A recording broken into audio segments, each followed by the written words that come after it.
I'm Patrick Cappiello from Rebel Restaurant in New York City. Today I'm going to tell you everything you need to know about Carbenet Sauvigon. Cabernet Sauvignon is actually the offspring of two grapes that are also commonly known, Sauvignon Blanc and Cabernet Franc. Two of those at some point in time created what we know as a rich, full-bodied, dry red wine. Cabernet Sauvignon is a thick-skinned red grape that prefers a longer growing season and a warmer climate. Traditionally coming from the Bordeaux region in France, it's a lower acid grape that tends to produce wine with higher tannin structure.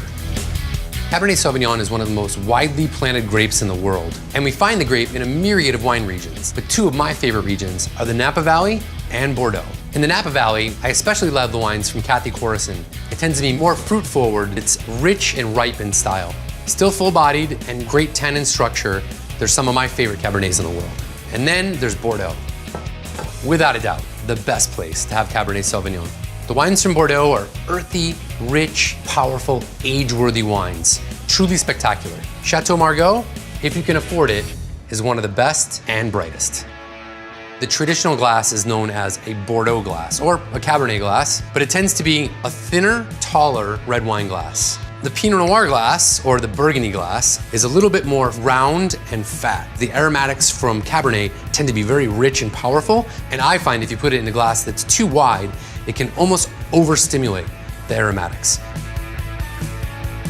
Cabernet, when it's young, tends to have a very dense, rich purple color and produces very viscous wine that clings to the glass. As it gets older, the wine tends to turn a little bit more orange, and around the edges especially, you'll see kind of a more rusty color. The aromatics of Cabernet Sauvignon, black currant, black raspberry, black cherry, and often the wines have more earthy aromatics as well. Leathery or barnyardy kind of smells, which sounds bad, but it's actually pretty good. And then often with Cabernet, especially those grown in France, you can smell things like nutmeg, cinnamon, and other baking spices, which usually has to do with the oak that they're using.